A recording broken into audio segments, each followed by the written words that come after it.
Il y a des moments dans la vie où on a besoin de participer pour dire qu'on aime quelqu'un.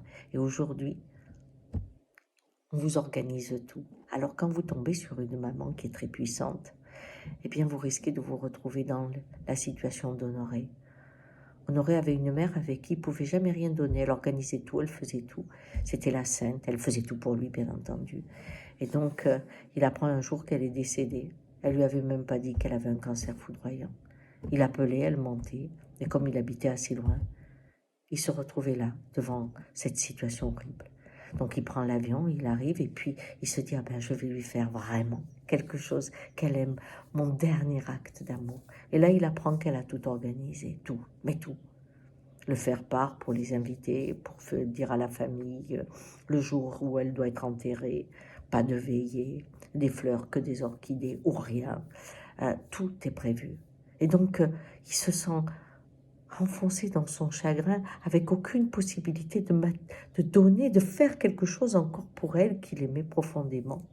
Et donc, il est convié comme les autres. Et quand il arrive à la cérémonie, tout est prévu.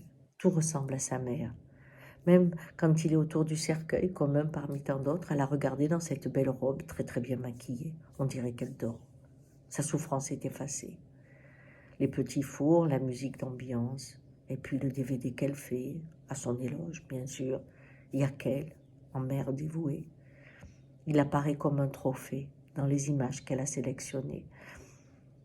Alors à un moment, il y a quelqu'un de service funéraire qui dit qu'il y avait cette lettre à vous donner avec une clé USB. La clé USB, c'est les photos que la mère a sélectionnées, celles qui sont dignes d'intérêt, il est écrit. Et puis un billet pour la mère Égée, pour une croisière, parce qu'il faudra qu'il puisse se remettre. Il entend tout autour, quelle femme, tu te rends compte, elle a tout prévu, c'est tellement bien fait. On la reconnaît bien, c'est la classe, elle est extraordinaire. Regarde, elle a aidé son fils jusqu'au bout, même dans sa mort. Et là, il explose, il hurle, il crie, il lui dit de tout face au cercueil, et il s'en va. Et puis, il décide le plan B. Quand il vient chercher l'urne, il ne va plus suivre ses directives.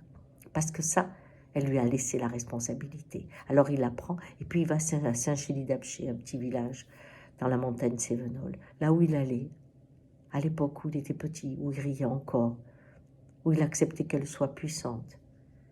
Et puis il prend sa guitare, il chante, il chante. Il retrouve les bons moments. Il enterre les mauvais. Et puis il ouvre l'urne et il lâche les cendres. Il lui dit, voilà, je te libère. C'est fini pour toi. Maintenant, tu fais partie de la beauté du monde. Et pour une fois, en libérant ses cendres dans ce ciel étoilé, pour une fois à sa manière, il a pu l'aimer, il a pu donner à cette femme qui ne lui a jamais permis d'exister à ses côtés. Ciao.